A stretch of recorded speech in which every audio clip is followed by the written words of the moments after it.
Hello मित्रांनो, मी Satyam sir आपल्या सगळ्यांचं स्वागत करतो मुकेश सर चॅनलवरती.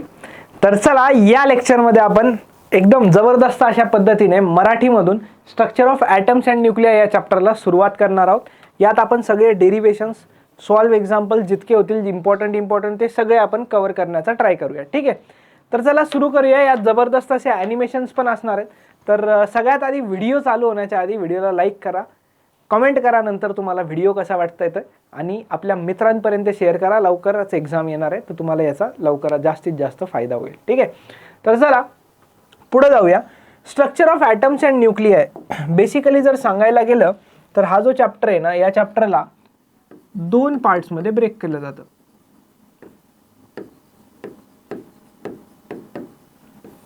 एक पार्ट असतो याचा ॲटमिक स्ट्रक्चर रिलेटेड,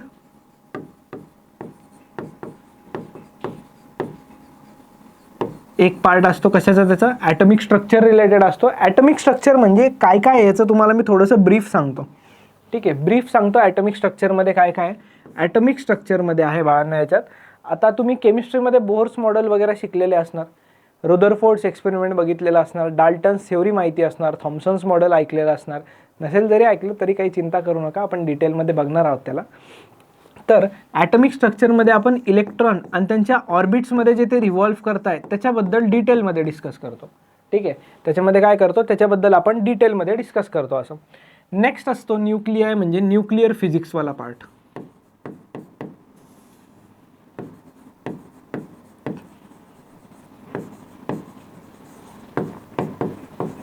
नेक्स्ट असतो न्यूक्लिअर फिजिक्सवाला पार्ट. आता न्यूक्लिअर फिजिक्सवाल्या पार्टमध्ये आपण कशाबद्दल डिस्कस करतो, याच्यात ऑब्व्हियस ही गोष्ट आहे की नावातच दिलं ॲटमिक स्ट्रक्चर, तर आपण याच्यात ॲटम्सबद्दल डिस्कस करतो. इलेक्ट्रॉन्स, ऑर्बिट, त्याच्या energy levels, excitation, D excitation, सगळ्या गोष्टी बघतो.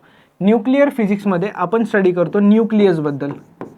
न्यूक्लियसबद्दल काय स्टडी करतो, न्यूक्लियसबद्दल आपण त्याची स्टेबिलिटी, स्टेबल अनस्टेबल का बरं असतं, स्टेबल असतं तर का बरं स्टेबल असतं, अनस्टेबल असतं तर ते का बरं अनस्टेबल असतं, याच्याबद्दल आपण डिटेलमध्ये डिस्कस करत असतो. कशात पार्टमध्ये, न्यूक्लियावाला पार्टमध्ये. ठीक आहे, तर ह्या झाल्या दोन गोष्टी इम्पॉर्टंट अशा. ठीक आहे, आता स्टार्ट करूया आपण आपल्या ॲटम्सवाल्या सेक्शनला. ॲटम्सवाल्या सेक्शनला स्टार्ट करताना सगळ्यात आधी थ्योरी येते. थ्योरीमध्ये काय काय येतं बघा, हे ग्रीक फिलॉसॉफर्स होते ल्युकिपस आणि डेमोक्रिटस. त्यानंतर इम्पॉर्टंट ते नाहीच आहेत आपल्याला, आपल्यासाठी सुरुवात होती इम्पॉर्टंट डाल्टन्स नावाच्या सायंटिस्टपासनं.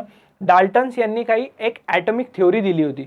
त्यांनी जी ॲटमिक थ्योरी दिली होती तर ती 19th सेंचुरीच्या अर्ली दिली होती. इयरशी आपल्याला घेणं देणं नसतं. त्यांनी काय म्हटलं होतं, ते म्हटले होते की matter is made up of indestructible particles. ते म्हटले होते की matter is made up of indestructible particles. Indestructible particles म्हणजे असे पार्टिकल्स जे डिस्ट्रॉय होऊ शकत नाही. इनडिस्ट्रक्टिबल म्हणजे असे पार्टिकल्स जे डिस्ट्रॉय होऊ शकत नाही, पहिली गोष्ट. नंतर atoms of a given element are identical. Given एलिमेंटचे जे ॲटम्स असतात तर ते आयडेंटिकल असतात. आयडेंटिकल म्हणजे काय, सेम सेम. म्हणजे या पेनमध्ये काय आहे, भरपूर सारे ॲटम्स आहेत. तर या पेनमधल्या भरपूर साऱ्या ॲटम्समध्ये जेही ॲटम्स आहेत ते सगळे आयडेंटिकल आहेत. कसे आहेत ते सगळे आयडेंटिकल आहेत. आयडेंटिकल म्हणजे सगळे सेम सेम, सगळे सेम सेम. ठीक आहे, atoms can combine with other atoms to form new substances. Atom हे कंबाईन होतील दुसऱ्या अदर सबस्टन्सेस सोबत आणि ते नवीन ॲटम्स बनवतील असं त्यांनी म्हटलं होतं. तर हे तीन मेजर पॉईंट्स होते त्यांच्या थ्योरीमधले. नेक्स्ट त्याच्यानंतर ह्या ॲटम इनडिस्ट्रक्टिबल होतं, तर हे रॉंग दाखवलं गेलं काही एक्सपेरिमेंटनी जे थॉम्सन्सच्या. जे थॉम्सन्स जे आले होते ना, जे थॉम्सन्स यांनी आपलं एक मॉडेल दिलं होतं, त्याला आपण म्हणतो प्लम पुडिंग मॉडेल. काय होतं, प्लम पुडिंग मॉडेल, टरबूजवाला मॉडेल म्हणा. टरबूज फेमस आहे ना आपल्याकडे, टरबूज. ठीक आहे, टरबूजवाला मॉडेल. नेक्स्ट नंतर रुदरफोर्ड्स आले होते, रुदरफोर्ड्स आणि त्याच्यानंतर नील बोहर्स. इतकं आपल्याला सिलेबसमध्ये इम्पॉर्टंट काय काय आपल्यासाठी, थॉम्सन्स मॉडेल, रुदरफोर्ड्स मॉडेल आणि बोहर्स मॉडेल. आता चला आपण जाऊया सगळ्यात आधी जे इम्पॉर्टंट आहे आपल्यासाठी त्यावरती, थॉम्सन्स मॉडेलवरती. थॉम्सन्स मॉडेलला, थॉम्सन्स ॲटमिक मॉडेलला एक अजून नाव होतं, त्याला आपण म्हणतो प्लम पुडिंग मॉडेल. आता मी खूप साऱ्या गोष्टी तुम्हाला इथे डिटेलमध्ये डिस्कस करणार आहेत. होऊ शकतं की काही इम्पॉर्टंट पॉईंट्स इथले लिहिले नाही जाणार, बट माझ्याकडनं ते सांगितले जाणार तुम्हाला 101%. तर ते पॉईंट्स तुम्ही नोट करायचे. किंवा सगळ्यात बेस्ट वे असा आहे की हा जर लेक्चर बघितलं, हे लेक्चर बघितल्यानंतर लगेचच तुम्ही काय केलं पाहिजे, टेक्स्टबुक रीड केलं पाहिजे. जेवढा कंटेंट आपल्या या लेक्चरमध्ये कव्हर होईल तेवढं टेक्स्टबुक. ठीक आहे. चला, थॉम्सन्स प्लम पुडिंग मॉडेल यांनी याला कम्पेअर केलं होतं वॉटरमेलन सोबत. कशासोबत कम्पेअर केलं होतं? वॉटरमेलन सोबत कम्पेअर केलं होतं. काय म्हटले होते ते वॉटरमेलन बद्दल नेमकं बघूया. वॉटरमेलनमध्ये काय असतं, असा एक रेड पार्ट असतो मेजॉरिटी आणि ब्लॅक सीड्स असतात त्याच्यात. ठीक आहे, रेड पार्ट असतो मेजॉरिटी आणि ब्लॅक सीड्स असतात.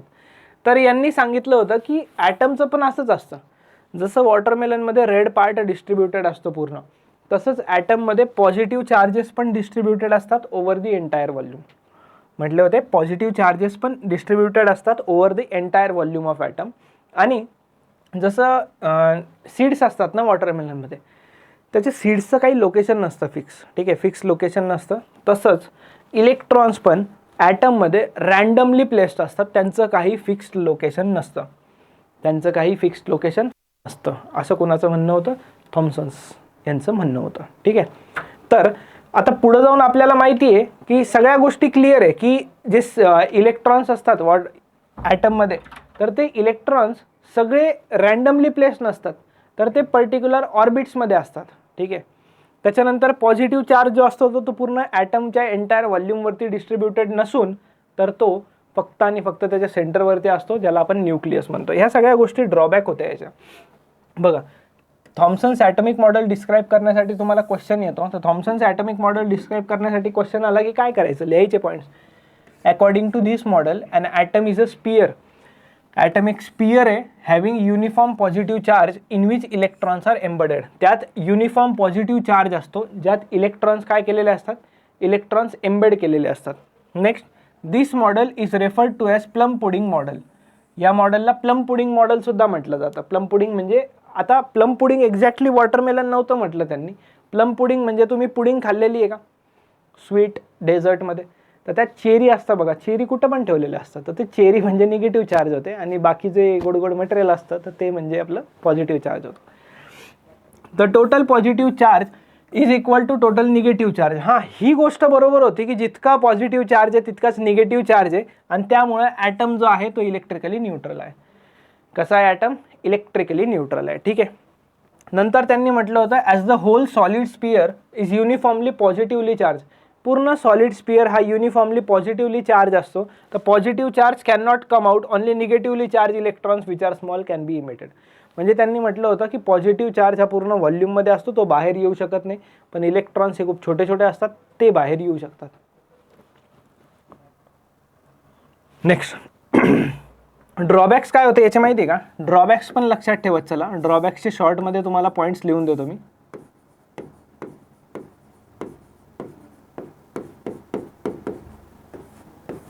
ड्रॉबॅक्सचे थोडेसे शॉर्टमध्ये तुम्हाला पॉईंट्स लिहून देतो. काय काय पॉईंट्स आहेत बघा ड्रॉबॅक्सचे, सांगतो तुम्हाला सगळे. ड्रॉबॅकचा पहिला पॉईंट आहे की स्टेबिलिटी ऑफ ॲटम नव्हतं सांगितलं त्यांनी.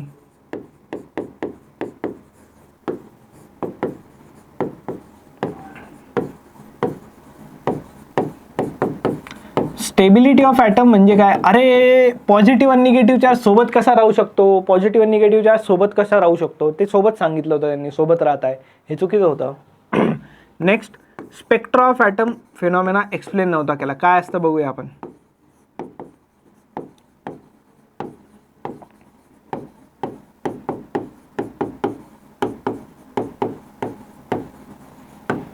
Spectra of atom was not explain, म्हणजे स्पेक्ट्रा ऑफ ॲटम जो फिनॉमेना आहे तो ते एक्सप्लेन करू नव्हते शकले. ठीक आहे. नेक्स्ट, आता येतं आहे बाळांनो गिगर मार्सडेन एक्सपेरिमेंट. याच्यावरती क्वेश्चन येतो, याच्यावरती तुम्हाला थोडंसं जास्त डेप्थमध्ये जाऊन आपण डिस्कशन करूया. Don't worry about that. आता गिगर मार्सडेन एक्सपेरिमेंट म्हणजेच रुदरफोर्ड्स अल्फा स्कॅटरिंग एक्सपेरिमेंट बरं का.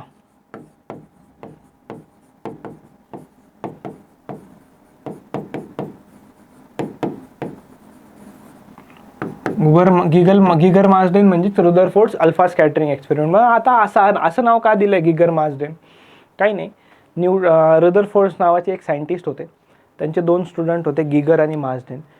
त्यांनी हा एक्सपेरिमेंट परफॉर्म केला होता आणि तो एक्सपेरिमेंट परफॉर्म त्यांनी केला आहे त्यांच्या स्टुडंटनी, बट नाव लागलं आहे त्यांच्या टीचरचं.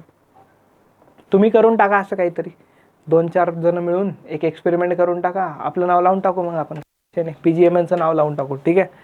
रुदरफोर्ड्स अल्फा स्कॅटरिंग एक्सपेरिमेंट. आता सगळ्यात आधी अल्फा पार्टिकल्स म्हणजे काय असतात ते बघा.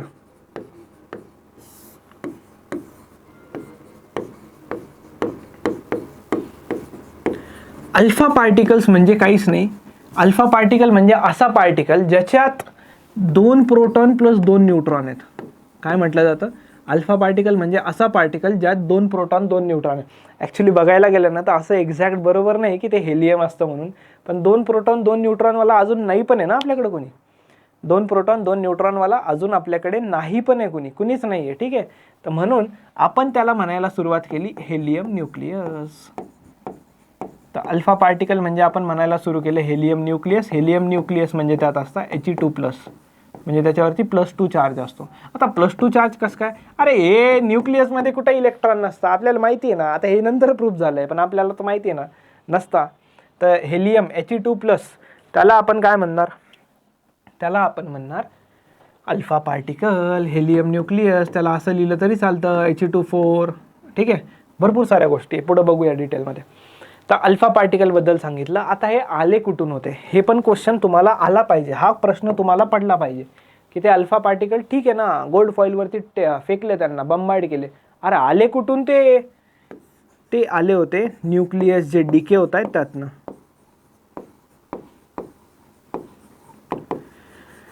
जो काही तुमचा न्यूक्लियस डिके होतोय, डिके म्हणजे काय? तुटणं म्हणजे काय? अरे न्यूक्लियस तुटत असतात ना. न्यूक्लियस काय होत असतात? न्यूक्लियस तुटत असतात. ते न्यूक्लियसचं तुटणं म्हणजे त्याला आपण म्हणतो डिके. तर त्या डिकेमधनं जे पार्टिकल्स इमिट होत आहेत त्याला आपण ते अल्फा पार्टिकल्स तिकडनं घेऊन इकडे घेतले होते. ठीक आहे, तर ही झाली अल्फा पार्टिकल्सची स्टोरी. आता आपण डिस्कस करूया Geiger Marsden experiment, Rutherford alpha scattering एक्सपेरिमेंट्समध्ये काय काय झालं होतं. काही नाही, एक अल्फा पार्टिकल इमिटर घेतला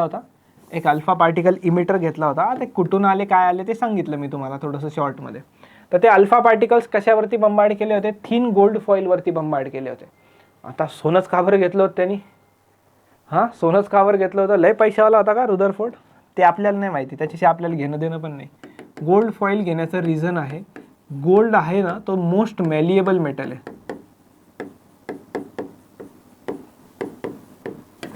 गोल्ड काय आहे? मोस्ट मॅलिएबल मेटल आहे. मोस्ट मॅलिएबल म्हणजे त्याच्या पातळ पातळ शीट्स बनवता येतात.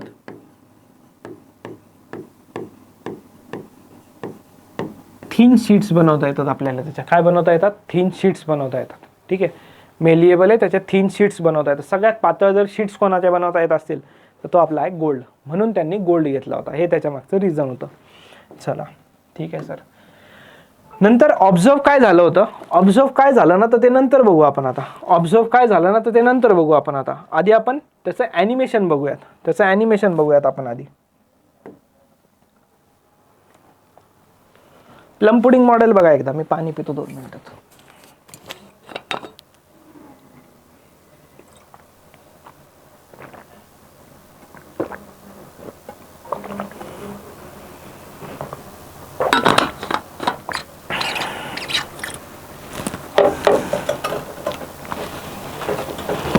चला, काय याच्यात आता बघा, लक्ष द्या थोडंसं. प्लम पुडिंग मॉडेल म्हणजे होतं की हे जो रेड पार्ट आहे, हा रेड पार्ट म्हणजे काय? रेड पार्ट म्हणजे तुमचं पूर्ण वॉटरमेलनचा पॉझिटिव्ह चार्ज आहे. आणि J dot dot dot dot दिसत आहेत तर ते म्हणजे इलेक्ट्रॉन्स आहे. आणि इलेक्ट्रॉन्स रँडमली कुठेही प्लेस्ड असतात. जर अल्फा पार्टिकल स्कॅटरिंग एक्सपेरिमेंट आपण जर थॉम्सनच्या मॉडेलवर केला तर काहीच फरक पडत नाही बघा. काहीच फरक पडत नाही त्याला.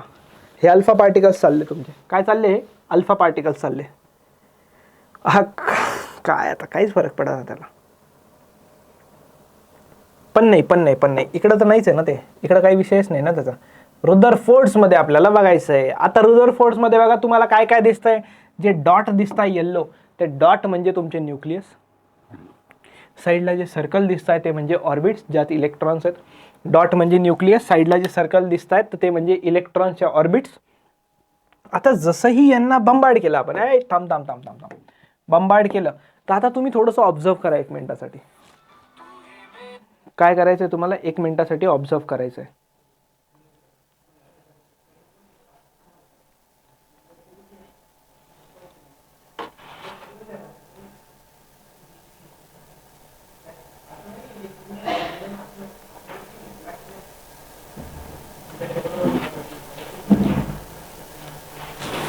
चला, काय ऑब्झर्व झालंय तुम्हाला, हे जे आहेत ना हे अल्फा पार्टिकल्स आहे.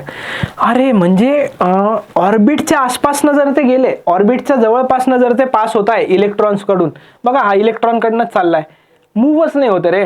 हा पण डेव्हिएट होत आहेत. कोणते डेव्हिएट होत आहे बघा, धाड धाड धाड धाड धाड डिशुम डिशुम. कोणते डेव्हिएट होत आहे, हे जे न्यूक्लियसच्या आजूबाजूला गेले. बॉ काय डेव्हिएट झाला, हे बघा दाखवतो बघा, थांबा थोडंसं. हे बघा, हे बघा याच्याकडे बघा, मी जिथं पेन ठेवलाय, ओ भाई इकडे गेला.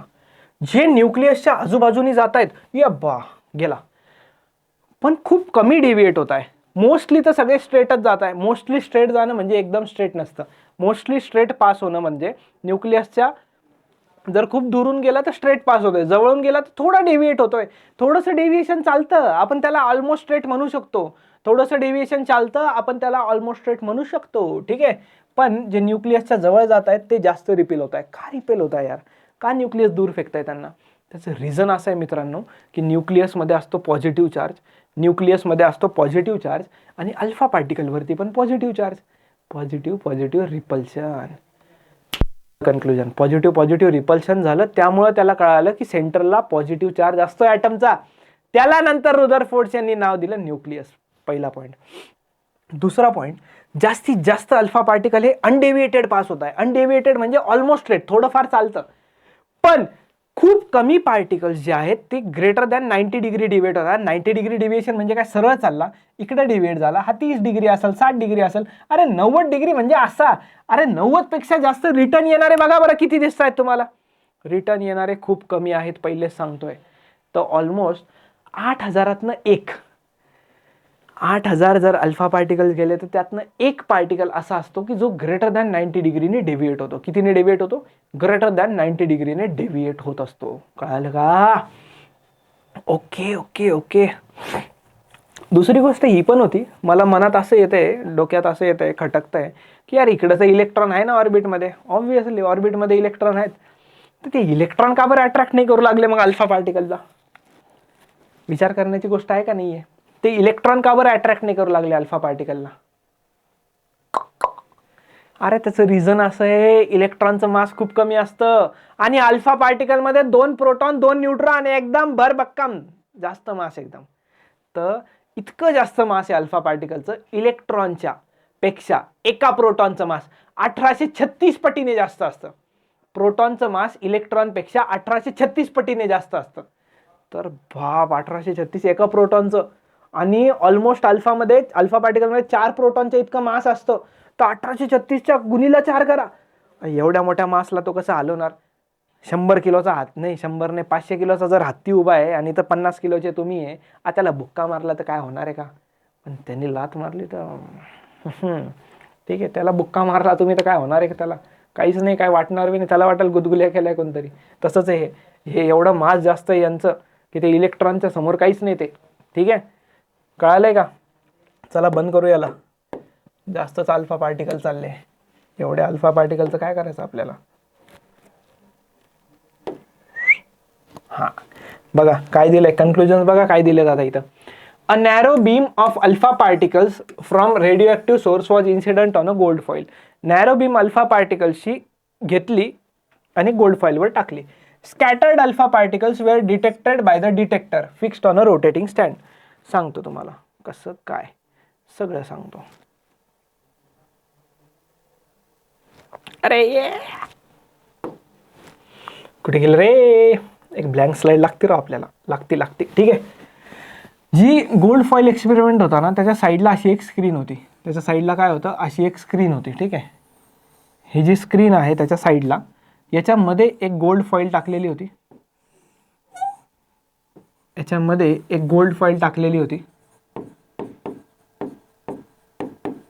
आता गोल्ड फॉइल एकदम पातळ होती. का बरं होती ते पण कळालंय. आता एक इथं लीड बॉक्स असतो, लीड बॉक्स नावाची गोष्ट असते, किंवा काही म्हणा यार त्याला. अल्फा पार्टिकल्स इकडनं येणार. अल्फा पार्टिकल्स मोस्टली कसे पास होणार? मोस्टली अनडेव्हिएटेड पास होणार. मोस्टली कसे पास होणार? अनडेव्हिएटेड.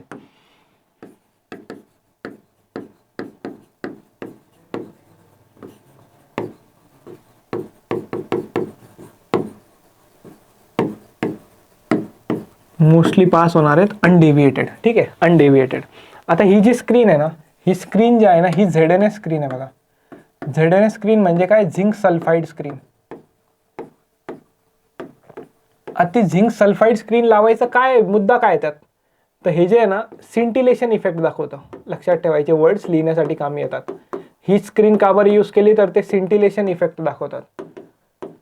सिंटिलेशन इफेक्ट म्हणजे काय असते, सिंटिलेशन इफेक्ट म्हणजे कलर वॉशआउट इफेक्ट म्हणतो आपण त्याला. काय म्हणतो, कलर वॉशआउट इफेक्ट. आता कलर वॉशआउट इफेक्ट म्हणजे जिथं जिथं अल्फा पार्टिकल्स जाणार तिथं तिथं तुम्हाला कलर वॉशआउट इफेक्ट दिसणार. तिथं तुम्हाला काय दिसणार, कलर वॉशआउट इफेक्ट दिसणार. तर आपल्याला कळून जातं ना की अल्फा पार्टिकल्स गेले कुठे आहे, तर आपल्याला कळून जातं नंतर की अल्फा पार्टिकल्स गेले कुठे आहेत. ठीक आहे. नेक्स्ट, इतक्या गोष्टी क्लिअर झाल्या तुम्हाला. ही थिन गोल्ड फॉईल असते एकदम, बरं का, थिन गोल्ड फॉईल असते. थिकनेस खूप कमी असते, व्हॅल्यूची गरज नाही लक्षात ठेवायची, केमिस्ट्रीमध्ये लक्षात ठेवायचं. ठीक आहे. आता बघा, most of the alpha particles सगळं बघू. Detector used as a zinc sulphide screen and a microscope. Microscope पण असतं ना, कुठं अल्फा पार्टिकल स्ट्राईक झाला ते त्या स्क्रीनवर मायक्रोस्कोपनी बघावं लागतं. नंतर the alpha particles produced scintillations on the screen which could be observe through microscope. Scintillations produce झाले होते स्क्रीनवरती, ते मायक्रोस्कोपनी ऑब्झर्व करू शकत होतो आपण. नेक्स्ट, एंटायर सेटअप हा एनक्लोज होता इव्हॅक्युएटेड चेंबरमध्ये. इव्हॅक्युएटेड चेंबरचा अर्थ होतो व्हॅक्यूम.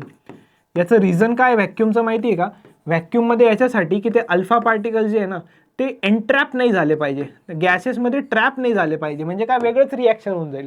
करायला गेलंय का तू झालं दुसरंच आणि रिझल्ट आला तिसरा, तर असं नको व्हायला, म्हणून व्हॅक्यूममध्ये ठेवले. Next, they observe the number of particles as a function of scattering angle. बुकमध्ये दिलं नाहीये number of alpha particles scattered. N म्हणजे काय, number of alpha particles scattered. जे अल्फा पार्टिकल स्कॅटर झाले होते त्याचं आणि थिटा, थिटा म्हणजे स्कॅटरिंग अँगलचं रिलेशन असतं inversely proportional to sine raise to power 4 theta by 2. लक्षात ठेवायचं, N is inversely proportional to sine raise to power 4 theta by 2. अरे जितका थिटा जास्त, थिटा म्हणजे स्कॅटरिंग अँगल रे. थिटा म्हणजे काय, थिटा म्हणजे स्कॅटरिंग अँगल. तर जितका स्कॅटरिंग अँगल जास्त तितके अल्फा पार्टिकल्स कमी होते. जितका स्कॅटरिंग अँगल जास्त तितके अल्फा पार्टिकल्स कमी होते. ठीक आहे. बघा, the scattering angle is a theta of a particle from its original direction. ठीक आहे. They observe that most of the alpha particles pass undeviated and almost 0.14% scattered more than 1 degree. 0.14%, 0.14%, 1 डिग्रीच्या पेक्षा जास्तने स्कॅटर झाले.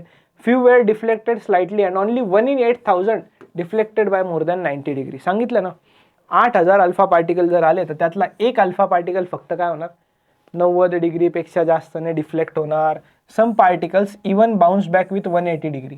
काही पार्टिकल्स बाउन्स बॅक झाले होते 180 डिग्रीने. 180 डिग्री म्हणजे कसं माहिती आहे का, गेलेन एकदम समोर न्यूक्लियस आला, गेलेन यू टर्न घेऊन आले, संपला यू टर्न. नेक्स्ट, हे सेटअप होता.